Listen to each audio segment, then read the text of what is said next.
कमरे के अंदर गमलों में सजे ये पौधे देखने में भले ही खूबसूरत लग रहे हों, लेकिन इसकी सच्चाई जान आपके पैरों तले जमीन खिसक जाएगी।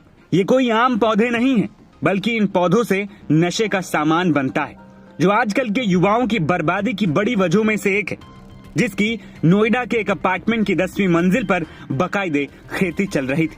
पुलिस इस मामले में राहुल चौधरी नाम के एक शख्स को ग्रेटर नोएडा के पारश्वनाथ पैनोरमा सोसाइटी के फ्लैट के अंदर गांजा उगाने के आरोप में गिरफ्तार कर चुकी है। दरअसल ग्रेटर नोएडा पुलिस को गांजे के धंधे की भनक लग गई थी।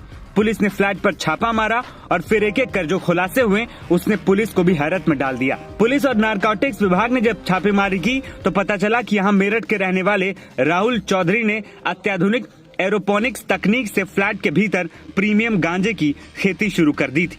इस अवैध कारोबार के लिए उसने डार्क वेब का सहारा लिया और हर महीने 2.5 लाख रुपए की कमाई भी कर रहा था। मूल रूप से मेरठ का रहने वाला 37 साल का राहुल चौधरी ग्रेटर नोएडा के पारश्वनाथ पैनोरमा सोसाइटी में एक फ्लैट में रह रहा था।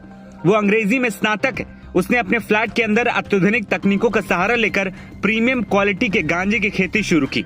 राहुल ने गांजा खेती के लिए कैलिफोर्निया से हाई क्वालिटी के ओजी गांजे के बीज मंगवाए।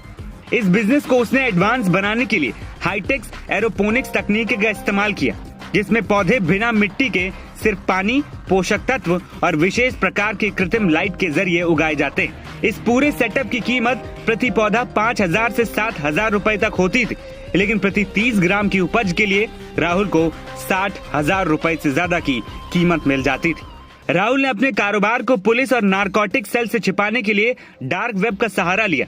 वो इंक्रिप्टेड मैसेजिंग प्लेटफॉर्म का उपयोग कर अपने ग्राहकों से कांटेक्ट करता था।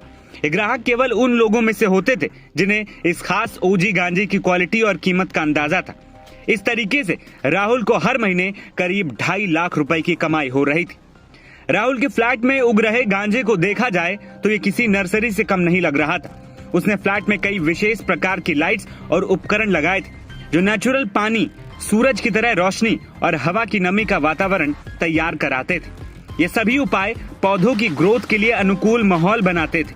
पूरे फ्लैट के एटमॉस्फेयर को कंट्रोल किया जा रहा था ताकि गांजे की नर्सरी के लिए बाहरी माहौल की जरूरत न पड़े।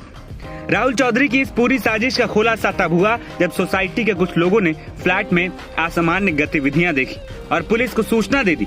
पुलिस और नारकोटिक सेल ने छानबीन की। इसके बाद बीटा 2 और इकोटेक 1 थाने के अधिकारियों के साथ मिलकर फ्लैट में छापा मारा गया।